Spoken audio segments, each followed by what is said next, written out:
Hello and a warm welcome back to the channel of nonsense and the best-selling BMW in the world. It's the X3, not the 3 Series anymore, because we all love SUVs and we all want big German things crawling all over us in the night. But anyway, this is the 4th generation of the BMW X3. It's mostly all new, and BMW says it's better value than ever. And nothing is better value at the moment. So let's find out if the Germans have cut some corners or if it's a very good family SUV that I can recommend without any negatives at all. Let's go.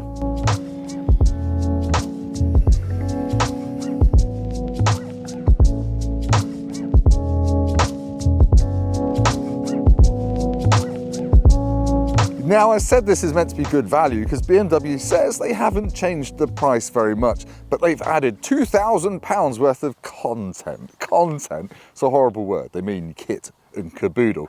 So if you were to stumble naked into your local BMW dealer and ask for a cuddle and they said no, but we'll sell you an X3, you're going to spend about 48 grand for an entry-level X-Line model, except you're not, because no one buys the entry-level X-Line. 95% of people buy the M Sport, that's 50 grand. And if you really want to show off to your friends down the snooker club, you want the M50, which is 67 grand, and that comes with a 3-litre 6-cylinder engine with 400 horsepower and a 4.6 second 0 to 62 time. But if you're sensible, you would get something like the X20, which is the petrol, the X320, sorry, which is this petrol one, 2-litre petrol. There's a diesel version and there's a plug-in hybrid now, which has got 300 horsepower and can do 50 miles on a charge now while charging at 11 kilowatts. So I've given you a lot of numbers. Let's actually look at the car. So despite looking all new, underneath this X3 is on the same platform as the old one, but they've pushed the wheels slightly further out to the sides. It's got a wider track. It looks totally different though, doesn't it? It's got this new monolithic BMW look, so it's all flat and well, kind of featureless really, but some clever designer type will tell me that's a good thing. Now, this one has got the optional light up kidney grille pack, so it illuminates around the kidney grills. That's just nature's way of saying, give me £425. And you can tell the world that you're a massive cock. But yes, you've got twin daytime running lights in the headlights now. They're full LEDs, as you would hope for this kind of money, though you can pay £1,350 to upgrade them to adaptive 12-segment LEDs.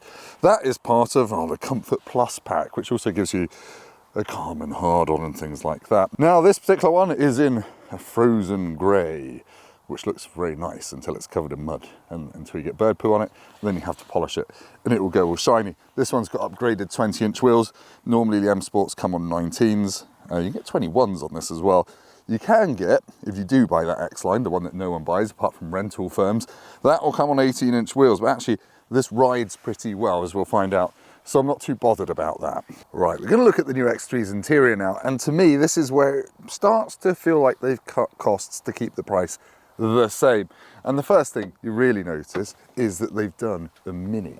They've started putting this kind of soft knit kind of cloth over the doors, which does look nice, but it's rock hard. Also, the first bit you touch in the car when you buy one of these is this door handle, which is made of not quite Dacia grade plastic, but that isn't very BMW. In fact, I'd say that is horrible for a car of this price. But anyway, I'm going to show you the rest of the cabin because it does look nice, the rest of it, but yeah, I think they've saved some money there. Right, once you've finished touching bits of plastic like you're an authority on the petrochemical hardening industry, which I'm not, the inside of the X3 actually looks quite nice. It looks very modern, it looks very current BMW. Now, nerds amongst you will have noticed it's still got an iDrive controller. That's good. It's only the 1 Series and the X1, I think, the cheaper versions of BMW's cars that lose that, but you've got these big information for you yet, but I'm working hard learning it. Oh, go away, I don't care if you're learning information. I just want to drive the car. You've got 2 big screens there. iDrive, well, it's operating system 9 now, so the idea here is that it streams your maps, so you've always got up-to-date maps. It doesn't have to download them in a big chunk. I like this little touch on the bottom of the steering wheel there. It's kind of got this girder look to it, but otherwise it's very similar to all other modern BMW steering wheels. Now, stuff you get as standard. You get heated seats and that wireless charger down there, a couple of USB-Cs. Obviously no manual option, don't be ridiculous. And you've got a big storage bin there. The door bins are very big as well. The glove box, I'll put the cutaway in, isn't the world's biggest. While I'm here, actually, this is really plasticky as well. This is some kind of door locking, unlocking button with a slider on it. That's not a very nice feeling at all. It's right where you go to open the door. Nice. So the cabin does look nice, but do you want to know how much this car costs? As I said, 50 grand, didn't I, for an M Sport? This one's £67,000, because you do need to stick a load of options on your X3 to get stuff that you get standard on much cheaper cars. So heated steering wheel, not standard, 250 quid. Lovely, bigger than ever panoramic sunroof, which comes all the way to the back of the cabin. That is lovely. It's 1,350 quid. And then there are packs on packs on packs, which I'm going to have to read off this sheet here. But anyway, if you want the M Sport Package Pro, that's £2,300. That gives you adaptive suspension, that glowy front grille, red brake calipers, individual lights and shadow line, M Sport seat belts, vital, and some other shadowy line stuff. A tow bar, we'll get to that in a minute. Panoramic sunroof, I've done that. Luxury instrument panel, that's the cloth on the dashboard. That isn't standard, that's 450 quid. For some cloth, whatever. Technology pack, that's a good one, £2,275. That gives you a head-up display, an interior camera, park assistant pro, driving assistant professionals, all the good stuff that's going to annoy you and you're probably going to turn it off. That Comfort Plus pack that I spoke about earlier, that's £1,350. That gives you rear window blinds, ventilated front seats, that's nice. Adaptive LED headlights, front and rear heated seats, the Calm and Harden, front lumbar support, and then you've got the Comfort pack, which is, I give up. Basically, you need to spend a lot with BMW to get all the features you should really have in this car, like heated front seats and heated rear seats. But it does all light up blue, which is nice. Right, I finished being snarky about the front of the X3's interior, and the back space is actually pretty average for this class of car as well. But you know what? I am 6'3", I do fit in here. I would say if you're 6'5" or taller, you're probably not going to have a great time. Even with the sunroof, I have got plenty of headroom, loads of footroom. It's just knee room is got about an inch, and then it's a hard seat back. You've got some connector there for some rear seat entertainment, which is probably another option. I've got two USB-Cs down here, and I've got a touch controller for the rear seats and the rear aircon stuff. Massive rear door bins. You can get a kind of 2-litre bottle of Coke in there if you want your kids to be bouncing off the windows. I've got these rear window blinds in here. It's actually quite roomy and pleasant up here. The real winner though is the panoramic sunroof, the fact that it goes all the way back, which is just very handy. And this door handle is just as nasty as the one in front. Oh, and there's a transmission tunnel. It's not massive. It's actually reasonably small for a BMW's transmission tunnel, and the middle seat is wide, but you're going to be playing footsie because of that transmission tunnel. So yeah, let's check out the rest of it. I feel a bit bad filming this here because I've just got in the way of some college kids having their morning joint, but whatever. This is 4.75 metres long. It weighs 1.9 tonnes if you get a petrol, a little bit more if you get a diesel, and 2.1 tonnes if you get the plug-in hybrid version. But from the back, I think it looks just like other modern BMWs. I think it looks very clean and very classy. It's very slabby, and this is all kind of flush fit look. It's got a rear wiper. We can praise it for that. I don't really like the different font sizes though for the badge. It looks like you've done X3, fine, and then the 20, you've gone to Halfords because you've got the wrong size letters and you don't care. You've just gone with it anyway. But whatever. If you open the boot, you've got a 570 litre space. That shrinks by almost 100 litres if you get the plug-in hybrid, but it is a vast, vast space with a tiny bit of room under the boot floor. You've got some nets at the side there, you've got a big hole here. This one's got the tow bar, which I'll talk about in a sec. You can plug in a 12 volt there. There aren't any handles to fold the rear seats down though, which does make it feel a bit old. But it's got a nice flat load lip and it's nice and wide. Is a proper family car, this. Right, let's talk about the tow bar. Haven't practiced this bit, but let's see if it works. Is it going to give me a semi or is it going to get fully erect on its own? It did the job itself. Thank you. So this can tow 2.5 tonnes if you get the diesel, 2.4 tonnes if you get the petrol, or 2 tonnes if you get the plug-in hybrid, and the tow bar is just over £1,000 from BMW. Now you get a reversing camera on all models, you can upgrade to a 360 camera, all that good stuff. Look at this, it looks ready to tow your boat to wherever you do boaty things, the sea. Right, driving this X3, you're kind of at the mercy of whichever engine you pick. So this has got the 2-litre petrol engine, which is 208 horsepower, and it's got quite a big chunk of mild hybrid technology, which for once you can actually feel. Adds something like 200 Newton meters of torque briefly. So although the engine does thrash away when you boot it, from a get-go, it's actually quite torquey, but it does start to feel strained and a bit, it's telling you to get the diesel option. Now 0 to 62 in this petrol is 7.8 seconds. The 2-litre diesel is a tiny bit faster. I think it's about 196 horsepower, that. And I just know from experience that a diesel would suit this car down to the ground, whereas this petrol I've been getting 24, 25 mpg. It'll get close to 35 on a cruise, but yeah, it's just get the 6-cylinder, get the M50, go all out, spend 80 grand after options. Now, if you do get that M50 version with the 6-cylinder engine, yeah, it's expensive, starts at 67. The press cars here are closer to 85. But you get 400 horsepower, which is good. You get quad exhaust pipes, which is also good. And you also get BMW's M active differential, so it can push you out of corners a little bit more and feel a bit more dynamic.